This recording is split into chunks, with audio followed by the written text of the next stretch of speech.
Good morning, everybody. Come on in. Oh, here comes Maggie. She heard me. Good girl.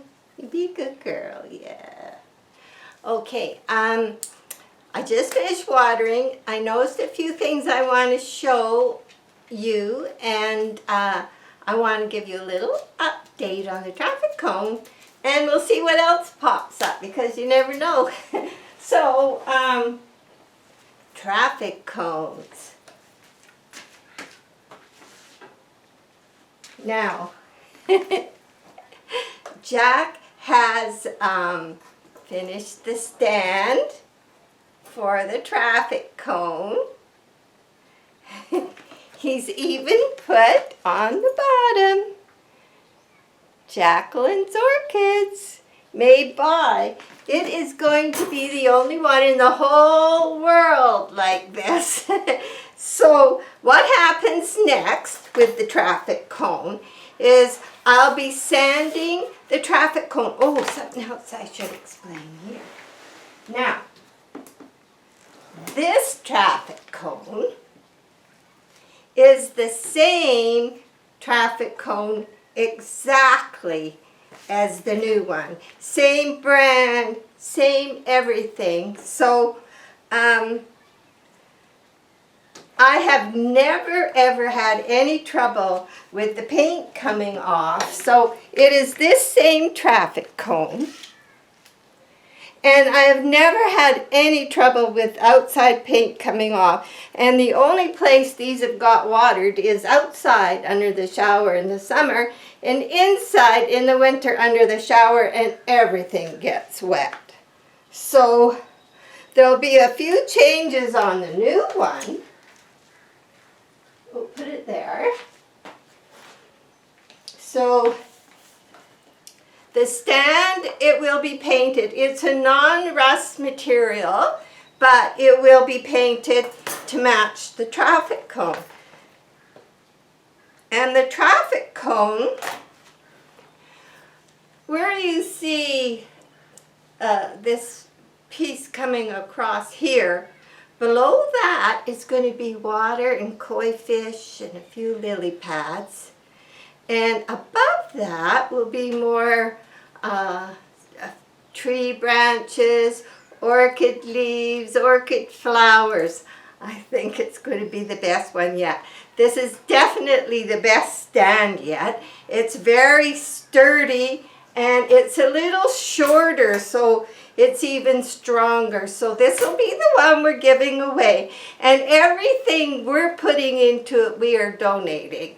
The only trouble is the mail, and you know how atrocious it can be, and that's why we're using the PayPal Me. It's just for the mail. So we got that straight. I'll show you more when I get painting on it. And I'm hoping to make the wires possibly green so they look like vines. So that's the plan. And you know, I plant right in these traffic cones. I just put wire across, so it makes a pot about, from this metal up is the pot, the size of the pot. Now, you could put cocoa fiber around if you wanted to. You could line it with something. You could just put a clear pot inside that you can take out, because it's going to be decorative. And it's going to be ideal for an orchid that's maybe bigger and likes to hang. So, enough of that. I'm tempting you. I'm jealous, really, because this is the nicest stand he's done. Yeah, and day after day he's been down in the garage. It's not something that happens really quick. So anyway, I wanted you to be up to date on that.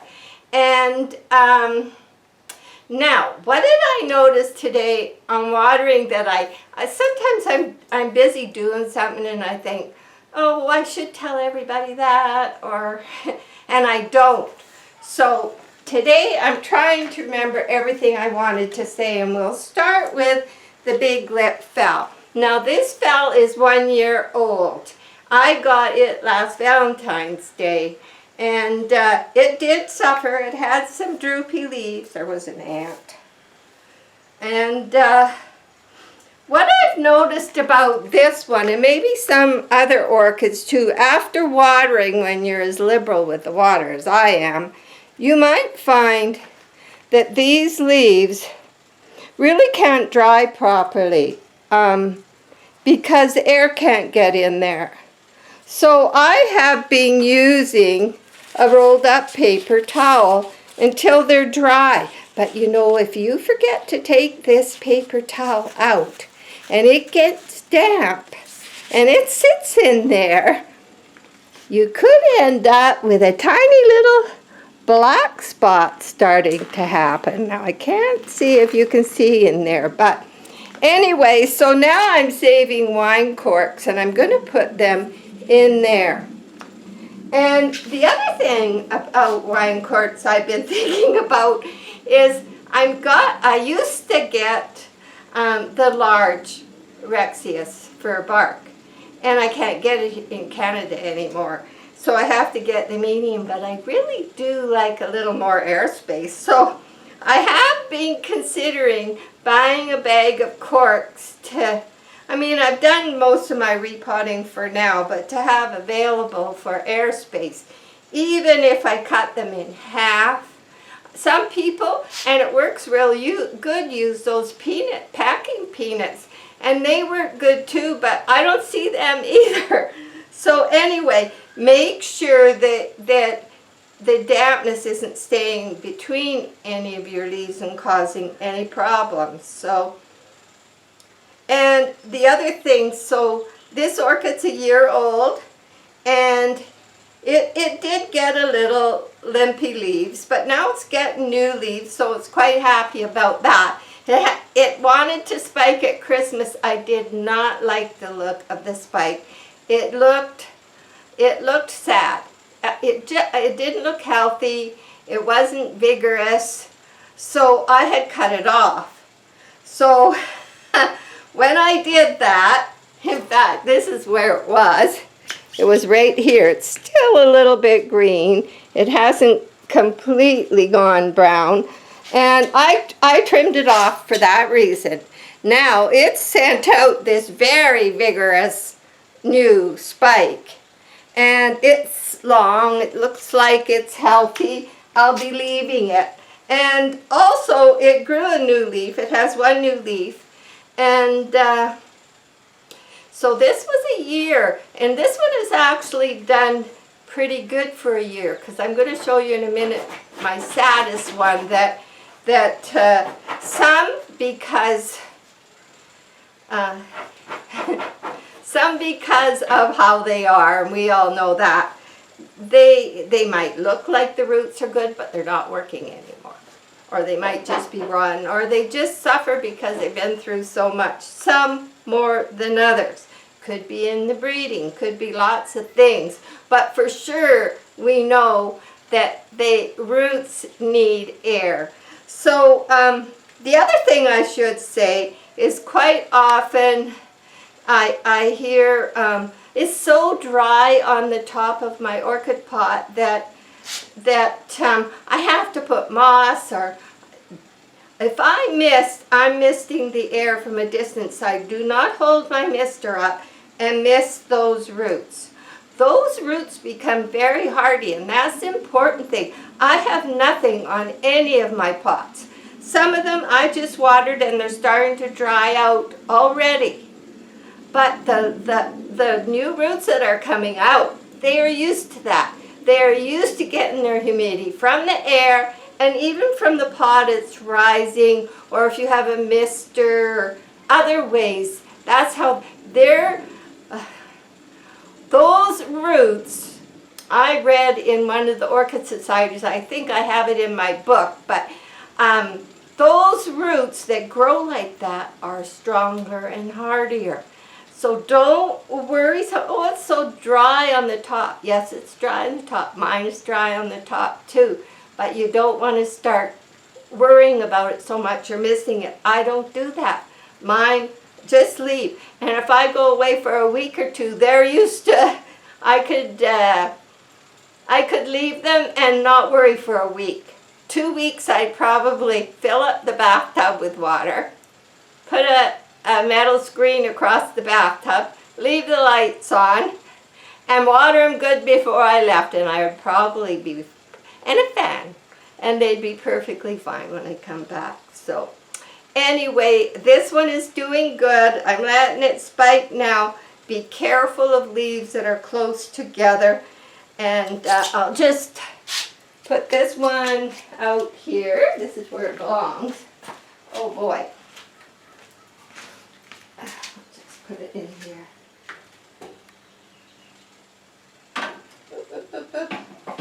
All of them are sitting over pots where I'll turn that later. So now, here's an example. This one I just repotted this spring, and I put it in the pink can, and already this bark is drying. This looks dry.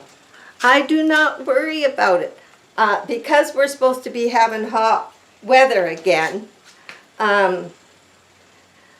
I'll probably end up giving it a watering. I'll just go around it with a watering can, and I'll just give it, or I might take it to the sink and just go, shh. I'm not going to soak it 10 or 15 minutes. It'll be the watering can halfway to watering day for these bigger pots. Now, I want to show you.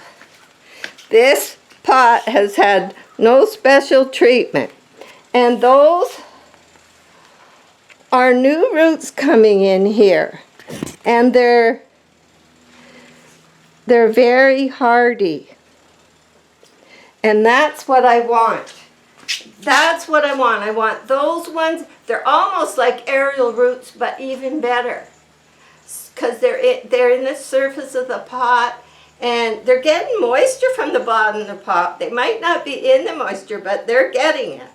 And if I want my roots to grow and I have good success with roots, I always mist the air and the sides of the pot, because those roots, they know where the humidity is, and it's not right in where I'm going to rot the roots, but it's outside and they grow for it, so the roots are growing longer. So this one has a nice new leaf. We're quite happy about that, and of course, it's very hard to see in the daylight, but there's a really nice roots coming there, and it's quite happy. So now, my saddest orchids are these two, and I know everybody also says, oh, but the leaves are limp. Yes, you can see this is my worst one, and those leaves are limp. This particular one, it suffered more. Then, another sign of a struggling orchid. The leaf came, but it came small and not healthy looking. So this is the one that's struggling the most. Now, I haven't taken it out the pot. I did check it once. I think I did a video on it. But I see in here there is signs of nice green roots coming. And that's what I watch for. I don't know if you could see that, but also a new leaf is coming. So this one in the same pot, it never struggled as much. It has a nice new leaf. The last one struggled. It was small. I think I'm going to find they get bigger and bigger now. And it's all about patience, because I always blame the pot, because we know it is the pot, how they come. They like air. But sometimes it's just a struggling orchid that, because of being in the pot, it took it harder. And then you change the media, because I change everything to bark. So, and I'm just talking about Phalaenopsis. So you get your orchid, and then maybe 2-3 months after you got it, check the pot. Check it right to the bottom. Clean up your orchid, put it back in, and then leave it for a year. Don't worry about it. As long as you figured out your watering practices, And the best way to do that is wait till watering day or the day before watering day and check the pot. Take the orchid out. This is just till you know how your orchids are doing with your watering, because they are happy with bark. If you have to add something, and I don't like to anymore, you could add lava rock, or you could add vermiculite, or there's so many things you can add. But I have found, since I've been doing these, they're just as happy with just the bark. And it's your watering practices, getting that balance for your humidity. Now, our average humidity here, we just had like 3 or 4 days of lots of rain, and the humidity went up to 70 in the house and around where the orchids are. And now, already today, the sun's out and it's going to be hot for a few days. It's already back to, say, 50. So I'm averaging 40 to 50, and even in the winter when the house is dry. And I keep my misters going, which really helps. So that's sort of our conditions. We're a little drier than the coast. If you live somewhere where the humidity is higher, I would say you should do really good with just bark. So let's go on with this now. Okay, this is the Monet pot. This is the sewer pot that Jack painted. And I just want to show you something here. I find the right spot. These are years and years. I forget how many years now. Oh, here it is.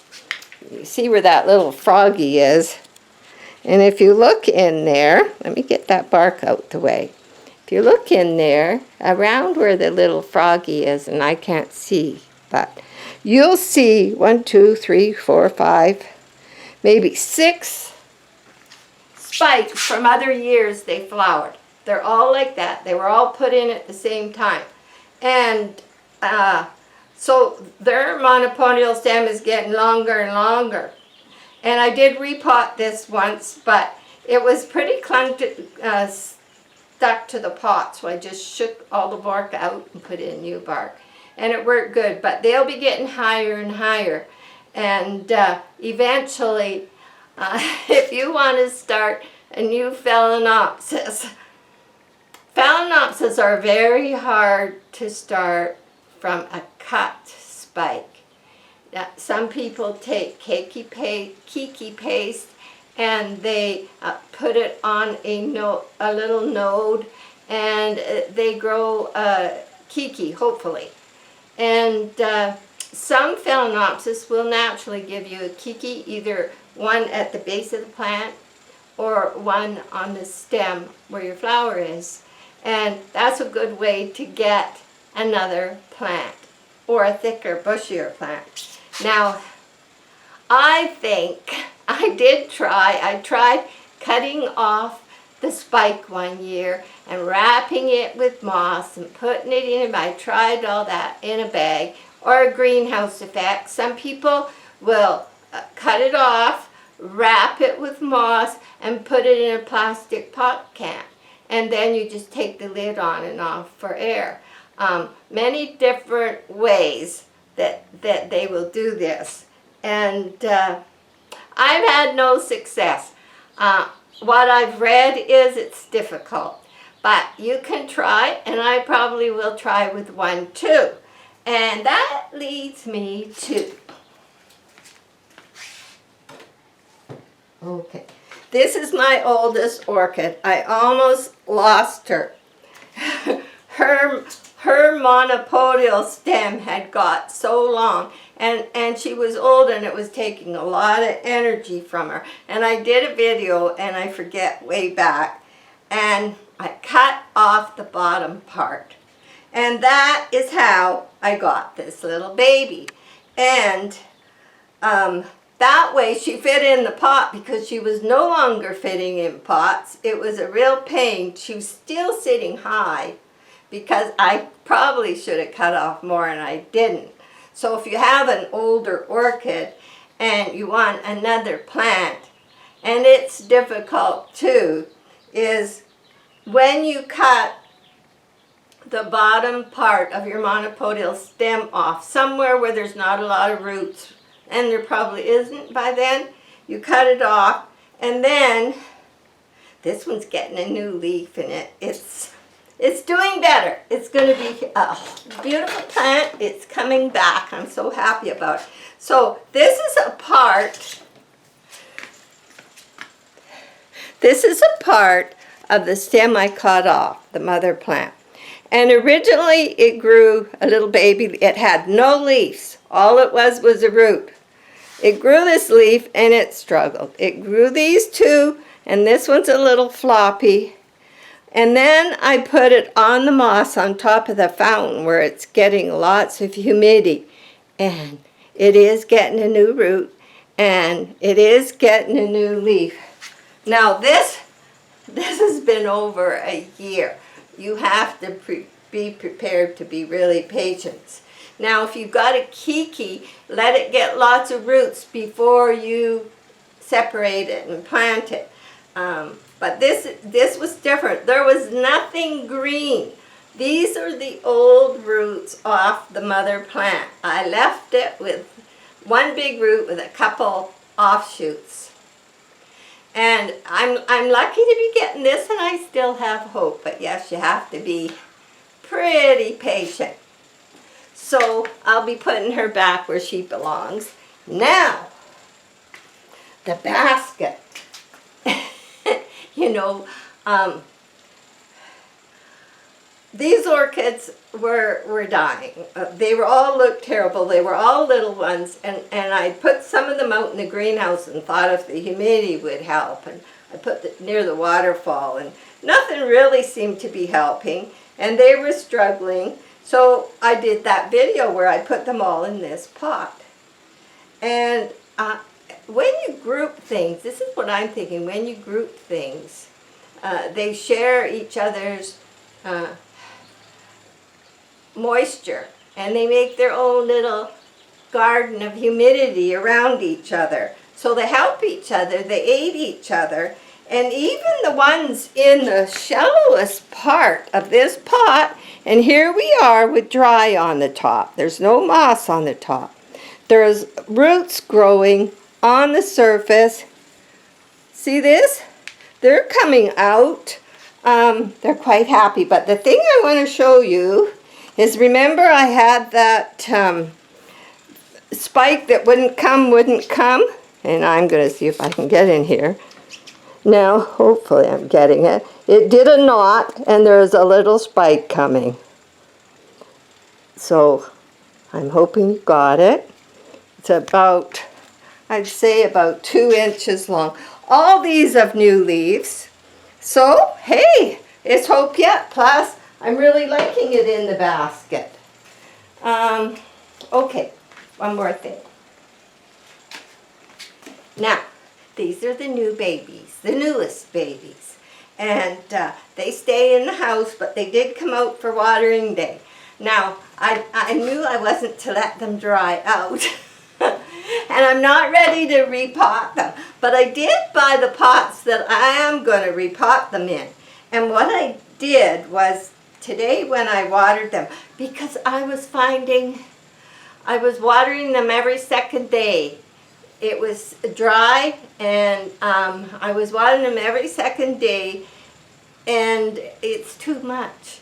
I'm not ready to repot them yet, but I picked up 2 little this is what they're going to go in. They have only 1 drain hole, but it's small, and I got straight terracotta. So when I do repot them, I'm going to put them in there. But for now, they're going to get used to being near that pot. And the whole pot went in the water, so it's going to hold humidity for a while. And I can do that, like I can soak the pot maybe, and not the plant. I can quickly water the plant, soak the pot, and it's going to hold some humidity too for a while to help it out while it's growing. So I've decided not to pot them yet, but but they're getting used to the pots that I'm going to use. And I want to wait and see if this is going to open. I'm hoping it will open. And this one is so far doing good. So that's about it. I have bark soaking, I have perlite, and I have some charcoal. So I'm not sure what I'm doing yet, but I'm educating myself because I want them to do really good. And that's it. So let's see. If you want to email me, I've had, I can't remember when I opened the emails, but it hasn't been a year, I don't think. But I've had over 700 emails. And the only way I can get pictures of all your orchids or questions or things you want to talk about orchids, or even something you're doing. Anything, let me know you want it posted. Send it to Carolyn, Carolyn, Orchid Friends at Yandex, Yandex.com. If you send the pictures, now the only ones I have trouble with, sometimes I get pictures that are real big, so try and send me smaller pictures, because when I post them, the only way we can do this and let you have your own community on the YouTube community is if they come to me and I post them, because you can't post them there. So then I get the email and somebody says, will you post my picture? And sometimes I can just highlight and copy and paste their comment, and I'll say, oh, this is Susan's Orchids, and then I can put the copy and paste and put it there, and then I have to do a screenshot of that picture, and I put it on my desktop, and then I have to go into the community channel, and I upload the picture to the YouTube thing.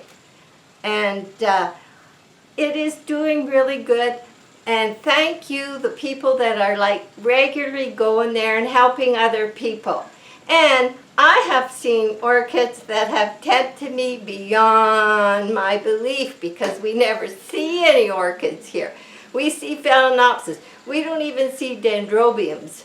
We just see, that's all they let us see here. But pretty soon I'll be going to Vernon. We'll see that's about an hour and a half drive, and we'll see if they have anything. So then once it, and even if you say you're having trouble with your orchid and you want some input, then, send a picture of it just taking it out of its pot on the day before watering day, or watering day. Let people see what it is. Let people see what your mixture in your pot is. Let them help you. Maybe somebody lives in a very close area to you. Maybe they'll be of more help than me. So underneath, I put the picture and whose it is, and the question, or just them showing their beautiful orchid. And then underneath is where you guys can talk back and forth, get to know each other. And then pretty soon you say, oh, that's so-and-so's orchids. Oh, yeah, holy, looks like she's got lots of nice orchids. So it's a service. So I don't mind doing it. I enjoy doing it, and I hope all of you can find it. If you just, under the video, you'll see Jacqueline's Orchids right on the side. And you just click on the Jacqueline's Orchids. That should take you to the home page. Some of you have trouble when you get to the home page, that on the horizontal list, you don't see community. And that could be the type of device you are looking from, because it seems some phones or some iPads I don't know if they don't have the energy to show the community, but it's there. So if you're on a computer, then it seems to always show. So if you have trouble and you have a different computer, you can try that. But people are going there and it's very enjoyable. So anyway, I guess it's time for me to make some lunch and maybe do some work in the yard and just have a peaceful afternoon. And I hope you guys have one too. I just love you. Okay, bye for now.